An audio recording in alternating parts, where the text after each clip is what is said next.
혹시 당신은 이런 사람을 만나본 적이 있나요?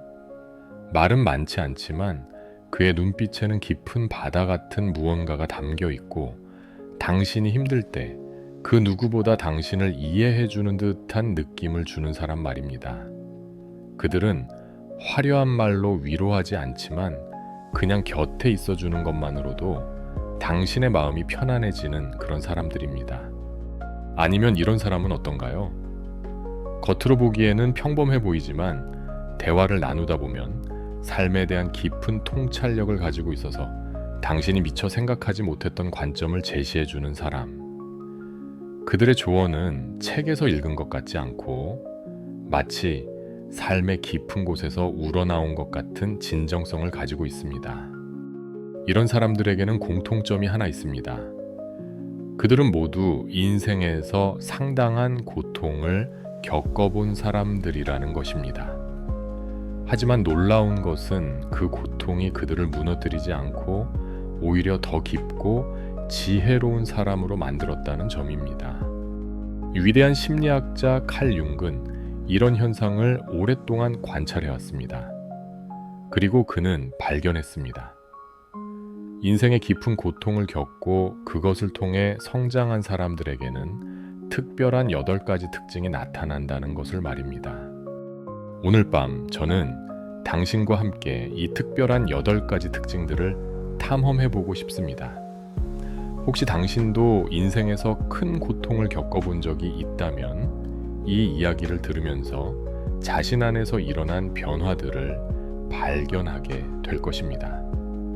그리고 만약 당신이 지금 고통의 한가운데에 있다면 이 이야기는 그 어둠의 터널 끝에 어떤 빛이 기다리고 있는지를 보여줄 것입니다. 융은 말했습니다. 가장 특권을 받은 사람은 가장 깊은 상처를 받을 수 있는 사람이다 라고. 이 말이 처음에는 이해하기 어려울 수 있습니다.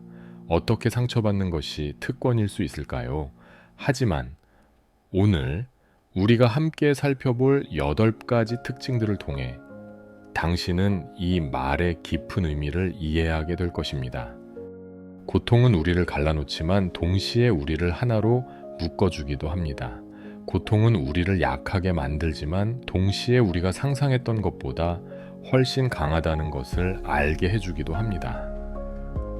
고통은 우리를 혼자 만들지만 동시에 다른 사람들과 더 깊이 연결되게 해주기도 합니다.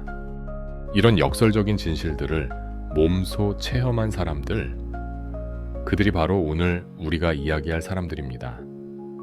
그들은 단순히 고통을 견뎌낸 사람들이 아닙니다. 그들은 고통을 변화시킨 사람들입니다. 고통을 지혜로, 상처를 치유력으로, 어둠을 빛으로 바꾼 사람들입니다. 그렇다면 이제 시작해 보겠습니다. 많은 고통을 겪고 그것을 통해 성장한 사람들의 첫 번째 특징부터 말입니다. 첫 번째 특징은 그림자와의 통합입니다. 융이 말한 그림자란 우리가 인정하고 싶지 않은 자신의 어두운 면들을 말합니다. 분노, 질투, 두려움, 이기심, 약함. 이런 것들을 우리는 보통 숨기려고 하거나 부정하려고 합니다. 하지만 큰 고통을 겪은 사람들은 다릅니다. 그들은 극한의 상황에서 자신의 모든 면을 마주하게 됩니다. 아름다운 면만이 아니라 추한 면도, 강한 면만이 아니라 약한 면도, 사랑스러운 면만이 아니라 미움스러운 면도 모두 보게 됩니다. 처음에는 이것이 충격적입니다. 내가 이런 사람이었구나 하면서 자기 자신에게 실망하기도 합니다. 하지만 시간이 지나면서 그들은 이 어두운 부분들도 자신의 일부라는 것을 받아들이게 됩니다. 그리고 놀랍게도 이런 어두운 면들을 받아들일 때 오히려 그것들이 힘의 원천이 된다는 것을 발견합니다. 예를 들어 자신의 분노를 받아들인 사람은 정의를 위해 싸울 수 있는 용기를 얻습니다. 자신의 두려움을 인정한 사람은 진정한 용기가 무엇인지를 알게 됩니다. 자신의 약함을 받아들인 사람은 다른 사람의 약함을 이해하고 도울 수 있게 됩니다. 이것이 바로 윤기 말한 그림자의 통합입니다. 자신의 바다의 어두운 면을 부정하지 않고 받아들여서 그것을 건설적인 방향으로 사용할 수 있게 되는 것입니다. 두 번째 특징은 깊은 공감 능력입니다. 고통을 겪어본 사람들은 다른 사람의 고통을 마치 자신의 것처럼 느낄 수 있습니다. 이것은 단순한 동정심과는 다릅니다. 동정심은 위에서 아래를 내려다보는 감정이지만 공감은 같은 높이에서 함께 느끼는 감정입니다. 그들은 누군가가 괜찮다고 말할 때 그 뒤에 숨어있는 진짜 아픔을 알아챕니다. 누군가가 화를 낼 때 그가 분노 뒤에 있는 상처를 봅니다. 누군가가 웃을 때도 그 웃음이 진짜인지 가면인지를 구별할 수 있습니다. 이런 공감 능력은 때로는 부담스럽기도 합니다. 다른 사람의 감정을 너무 깊이 느끼다 보면 자신까지 힘들어질 수 있기 때문입니다. 하지만 동시에 이것은 엄청난 선물이기도 합니다. 그들은 다른 사람들이 진정으로 필요로 하는 것을 알 수 있고 적절한 위로와 도움을 줄 수 있기 때문입니다. 한국의 전통 문화에서 말하는 정이라는 개념도 이와 비슷합니다. 말로 표현하지 않아도 서로의 마음을 아는 것, 함께 아파하고 함께 기뻐하는 것, 고통을 겪은 사람들은 이런 정의 깊이를 더욱 잘 이해하고 실천할 수 있게 됩니다. 세 번째 특징은 깊은 자기 성찰 능력입니다. 고통은 우리로 하여금 자신을 깊이 들여다보게 만듭니다. 평상시에는 바쁜 일상에 묻혀 자신에 대해 깊이 생각할 여유가 없지만 고통의 순간에는 어쩔 수 없이 어처없이 자신과 마주하게 됩니다. 왜 이런 일이 나에게 일어났을까? 내가 무엇을 잘못했을까? 나는 누구인가? 나는 정말 무엇을 원하는가? 이런 질문들이 끊임없이 마음속에서 맴돕니다. 처음에는 이런 질문들이 고통스럽습니다. 명쾌한 답이 없는 경우가 많기 때문입니다. 하지만 시간이 지나면서 이런 성찰의 과정을 통해 자신에 대한 더 깊은 이해를 얻게 됩니다. 자신의 가치관이 무엇인지, 자신에게 정말 중요한 것이 무엇인지, 자신의 강점과 약점이 무엇인지를 명확하게 알게 됩니다. 그리고 이런 자기 이해는 삶의 방향을 설정하는 데 있어서 나침반 역할을 하게 됩니다. 네 번째 특징은 삶의 의미에 대한 깊은 탐구입니다. 고통을 겪기 전에는 삶을 당연하게 여기는 경우가 많습니다. 하지만 큰 고통을 겪고 나면 내가 왜 살아야 하는가? 이 모든 고통에는 어떤 의미가 있는가? 나의 존재는 어떤 가치가 있는가? 와 같은 근본적인 질문들을 하게 됩니다. 융은 이런 의미 탐구를 인간의 가장 중요한 욕구 중 하나라고 보았습니다. 단순히 행복하거나 성공하는 것보다도 자신의 삶이 의미가 있다고 느끼는 것이 더 중요하다고 말했습니다. 고통을 겪은 사람들은 이런 의미를 찾기 위해 더 깊이 탐구합니다. 때로는 종교나 철학에서 답을 찾기도 하고 때로는 예술이나 봉사활동에서 답을 찾기도 합니다. 어떤 형태든 그들은 자신의 고통이 헛되지 않았다는 것을 그 고통을 통해 더 깊은 삶의 의미를 발견했다는 것을 확신하게 됩니다. 다섯 번째 특징은 심리적 통합입니다. 융이 말한 개성화 과정의 핵심이 바로 이것입니다. 의식과 무의식의 조화 이성과 감정의 균형, 개인적인 것과 집단적인 것의 통합을 이루는 것입니다. 고통을 겪기 전에는 우리는 종종 자신의 한 면만을 보여주려고 합니다. 강한 면만 보여주거나 좋은 면만 보여주거나 성공한 면만 보여주려고 합니다. 하지만 고통을 겪고 나면 이런 부분적인 모습이 진정한 자신이 아니라는 것을 깨닫게 됩니다. 진정한 자신은 강하기도 하고 약하기도 하고 좋기도 하고 나쁘기도 하고 성공하기도 하고 실패하기도 하는 복합적인 존재라는 것을 받아들이게 됩니다. 그리고 이 모든 면들이 조화를 이룰 때 비로소 온전한 자신이 된다는 것을 알게 됩니다. 이런 통합이 이루어지면 내면에 깊은 평화가 찾아옵니다. 더 이상 자신의 지혜에 대해 엄면을 숨기거나 부정할 필요가 없어지기 때문입니다. 모든 면을 받아들이고 사랑할 수 있게 되기 때문입니다. 여섯 번째 특징은 내면의 지혜 발달례입니다. 이것은 책에서 배운 지식과는 다른 삶의 경험을 통해 체득한 깊은 지혜를 말합니다. 이런 지혜는 말로 설명하기 어려운 경우가 많지만 삶의 여러 상황에서 올바른 판단과 선택을 할 수 있게 해줍니다. 고통을 겪은 사람들은 직관력이 발달합니다. 어떤 상황이 좋은지 나쁜지, 어떤 사람이 신뢰할 만한지 아닌지, 어떤 선택이 올바른지, 잘못된 것인지를 감각적으로 알 수 있게 됩니다. 또한 그들은 인생의 우선순위를 명확하게 알게 됩니다. 정말 중요한 것과 그렇지 않은 것을 구별할 수 있게 되고 에너지를 어디에 집중해야 하는지 무슨 냄치지라 하는 존재를 아예 피문이야 키다 피서있어야 이런 지혜는 나이와는 상관이 없습니다. 젊은 나이에 큰 고통을 겪은 사람이 나이 많은 사람보다 더 깊은 지혜를 가질 수도 있습니다.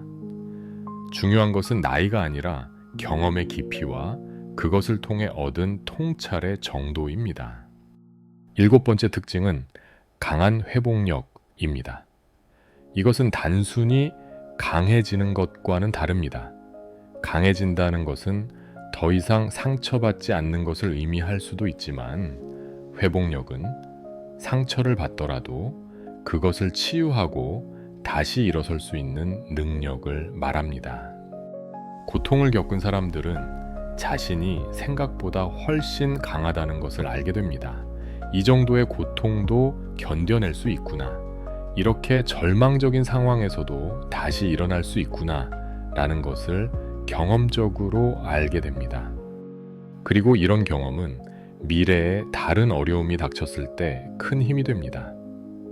이전에도 이겨냈으니 이번에도 이겨낼 수 있을 것이다 라는 자신감을 갖게 되기 때문입니다. 하지만 더 중요한 것은 그들이 회복하는 과정에서 더 나은 사람이 된다는 점입니다. 단순히 원래 상태로 돌아가는 것이 아니라 그 경험을 통해 성장하고 발전하게 됩니다. 마치 부러진 뼈가 다시 붙으면서 더 강해지는 것처럼 말입니다. 여덟 번째이자 마지막 특징은 영적 성장과 연결감입니다. 여기서 영적이라는 말은 반드시 종교적인 것을 의미하지는 않습니다. 자신보다 큰 무언가와 연결되어 있다는 느낌 삶이 단순히 개인적인 것을 넘어서 더 큰 의미와 목적을 가지고 있다는 깨달음을 말합니다. 고통을 겪은 사람들은 종종 이런 경험을 합니다. 가장 어두운 순간에 예상치 못한 도움이나 위로를 받거나 우연처럼 보이지만 의미 있는 만남을 경험하거나 자신의 고통이 다른 사람을 돕는 데 사용될 수 있다는 것을 발견하거나 이런 경험들을 통해 그들은 자신이 혼자가 아니라는 것을 모든 것이 연결되어 있다는 것을 자신의 삶이 더 큰 그림의 일부라는 것을 느끼게 됩니다. 그리고 이런 연결감은 그들에게 큰 위로와 힘을 줍니다. 자신의 고통이 헛되지 않았다는 것을 그 고통을 통해 다른 사람들을 도울 수 있다는 것을 자신이 이 세상에서 특별한 역할을 가지고 있다는 것을 느끼게 해주기 때문입니다. 이렇게 8가지 특징을 살펴보았습니다. 하지만 이런 특징들이 저절로 생기는 것은 아닙니다. 고통을 겪는다고 해서 누구나 자동으로 이런 특징들을 갖게 되는 것은 아닙니다. 중요한 것은 고통을 어떻게 받아들이고 처리하느냐입니다. 고통을 단순히 견디기만 하거나 회피하려고만 한다면 이런 성장은 일어나지 않습니다.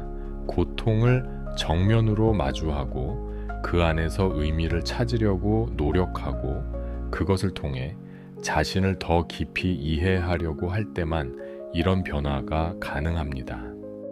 융은 이런 과정을 고통의 변환이라고 불렀습니다. 고통을 그대로 두는 것이 아니라 그것을 지혜와 사랑과 힘으로 바꾸는 것입니다. 마치 연금술사가 납을 금으로 바꾸는 것처럼 우리도 우리의 고통을 귀중한 것으로 바꿀 수 있다는 것입니다. 이런 변환이 일어나려면 무엇보다 시간이 필요합니다.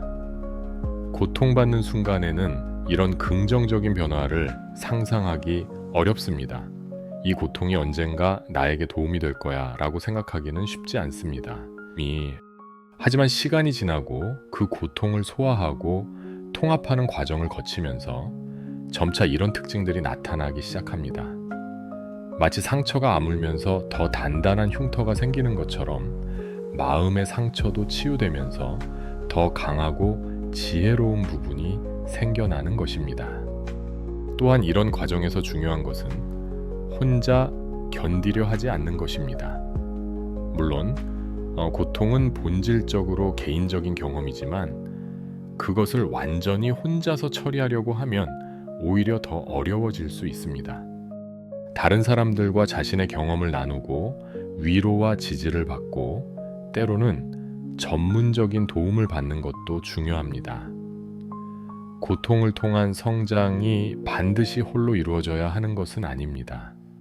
실제로 많은 경우 다른 사람들과의 관계 속에서 더 깊은 치유와 성장이 일어납니다. 자신과 비슷한 고통을 겪은 사람들과 만나서 서로를 이해하고 지지하거나 자신의 경험을 바탕으로 다른 사람들을 도우면서 자신의 고통에도 의미를 부여하게 되는 것입니다. 한국 문화에서 말하는 한이라는 개념도 이와 관련이 있습니다. 한은 단순한 슬픔이나 분노가 아니라 깊은 고통을 통해 형성된 복합적인 감정입니다. 하지만 이 한이 단순히 부정적인 것만은 아닙니다. 한을 통해 삶의 깊이를 이해하고 다른 사람들과 더 깊이 공감할 수 있게 되기 때문입니다. 전통 한국 음악이나 문학에서 한의 정서가 그토록 깊은 감동을 주는 이유도 그것이 단순한 고통의 표현을 넘어서 그 고통을 승화시킨 예술이기 때문입니다. 고통을 겪은 사람들의 또 다른 특징 중 하나는 작은 것에 대한 감사입니다. 큰 고통을 경험한 후에는 평상시에 당연하게 여겼던 것들이 얼마나 소중한지를 깨닫게 됩니다. 건강할 때의 소중함, 평범한 일상의 소중함, 사랑하는 사람들과 함께 보내는 시간의 소중함, 심지어 맑은 공기를 마실 수 있는 것의 소중함까지도 새롭게 느끼게 됩니다. 이런 감사의 마음은 그들의 삶을 더욱 풍요롭게 만듭니다. 같은 상황이라도 더 많은 기쁨과 만족을 느낄 수 있게 되기 때문입니다. 이것은 고통을 통해 얻는 예상치 못한 선물 중 하나입니다. 또한 고통을 겪은 사람들은 인생의 불확실성을 더 잘 받아들일 수 있게 됩니다. 모든 것을 통제하려 하거나 완벽하게 계획하려 하는 대신 예상치 못한 변화나 어려움도 삶의 일부라고 받아들이게 됩니다. 이것이 때로는 체념으로 보일 수도 있지만 실제로는 더 깊은 지혜의 표현입니다.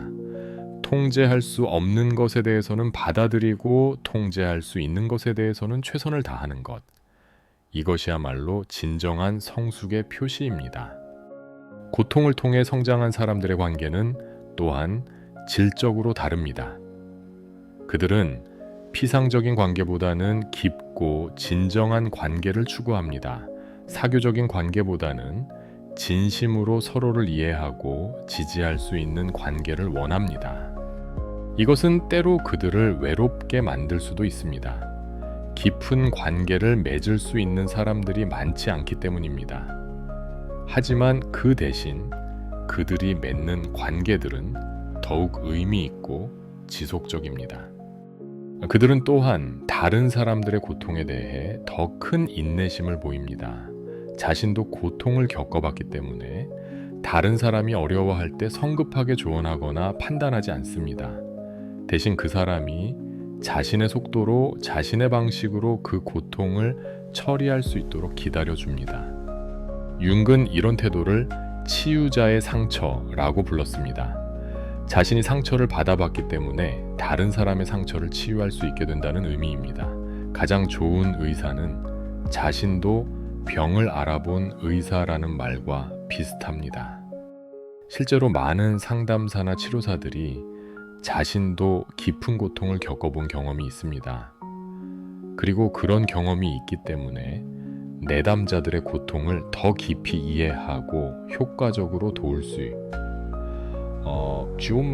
수 있게 됩니다. 하지만 이것이 고통을 찾아가거나 고통을 미화해야 한다는 의미는 아닙니다. 고통 자체가 목적이 되어서는 안 됩니다. 중요한 것은 피할 수 없이 닥친 고통을 어떻게 의미 있게 활용하느냐는 것입니다. 또한 모든 고통이 반드시 성장으로 이어지는 것도 아닙니다. 때로는 고통이 너무 크거나 오래 지속되어서 사람을 망가뜨릴 수도 있습니다. 그렇기 때문에 고통을 겪고 있는 사람에게는 적절한 지지와 도움이 필요합니다. 중요한 것은 고통을 겪는 사람, 자신이 그 고통을 통해 무언가를 배우고 성장하려는 의지를 갖는 것입니다. 그리고 주변 사람들이 이제 그런 노력을 지지하고 격려해 주는 것입니다. 융이 발견한 또 하나의 중요한 점은 고통을 통한 성장이 개인적인 것에 그치지 않는다는 것입니다. 한 사람이 자신의 고통을 통해 성장하면 그것이 주변 사람들에게도 긍정적인 영향을 미친다는 것입니다. 깊은 고통을 겪고 그것을 통해 성장한 사람들은 자연스럽게 다른 사람들에게 희망을 줍니다. 저 사람도 그런 어려움을 이겨냈으니 나도 할 수 있을 것이다 라는 희망을 말입니다. 그들의 존재 자체가 다른 사람들에게 치유와 격려가 됩니다. 특별한 말이나 행동을 하지 않아도 그들이 풍기는 깊이와 평화로움이 다른 사람들에게 전해집니다. 이것이야말로 고통을 통한 성장의 궁극적인 의미일지도 모릅니다. 자신만을 위한 성장이 아니라 다른 사람들에게도 도움이 되는 성장, 자신의 고통을 다른 사람들의 치유를 위한 도구로 사용할 수 있게 되는 것. 물론 이런 과정은 쉽지 않습니다. 때로는 몇 년, 때로는 몇십 년이 걸릴 수도 있습니다. 그리고 그 과정에서 여러 번 좌절하고 포기하고 싶어질 수도 이대up어질 수도 있습니다. 하지만 중요한 것은 포기하지 않는 것입니다. 고통의 의미를 찾으려는 노력을 계속하는 것입니다. 그 고통을 통해 더 나은 사람이 되려는 의지를 잃지 않는 것입니다. 그리고 언젠가는 반드시 그 노력이 결실을 맺게 될 것입니다. 어느 순간 문득 자신이 이전과는 다른 사람이 되어 있다는 것을 발견하게 될 것입니다. 더 깊고 더 지혜롭고 더 사랑할 줄 아는 사람이 되어 있다는 것을 말입니다. 융은 말했습니다. 당신의 상처가 당신의 힘이 되는 곳이 바로 당신이 타인에게 봉사할 수 있는 곳입니다. 이 말의 의미를 진정으로 이해하려면 직접 그 과정을 겪어봐야 할지도 모릅니다. 하지만 적어도 우리는 알 수 있습니다. 고통이 끝이 아니라는 것을 고통을 통해 우리는 상상했던 것보다 훨씬 더 아름다운 사람이 될 수 있다는 것을 말입니다. 만약 당신이 지금 고통의 한가운데에 있다면 이것만은 기억해 주세요. 당신의 고통은 헛되지 않을 것입니다. 그 고통을 통해 당신은 이전과는 완전히 다른 사람이 될 수 있습니다. 더 깊고 더 강하고 더 사랑스러운 사람으로 말입니다. 그리고 언젠가 당신도 누군가에게 희망을 주는 사람이 될 것입니다. 당신의 존재 자체가 다른 사람들에게 나도 이겨낼 수 있다는 용기를 주는 그런 사람이 될 것입니다. 이것이야말로 고통을 겪은 사람들이 가진 가장 큰 선물입니다. 자신의 아픔을 다른 사람의 치유를 위한 도구로 바꿀 수 있는 능력. 이것보다 더 아름다운 변화가 또 있을까요? 오늘 밤 이 이야기를 들으면서 당신이 자신 안에서 일어난 변화들을 발견하고 앞으로 일어날 수 있는 더 큰 변화들에 대한 희망을 품게 되기를 바랍니다. 당신의 고통이 당신을 무너뜨리는 것이 아니라 당신을 더욱 아름답게 빚어가는 도구가 되기를 바랍니다.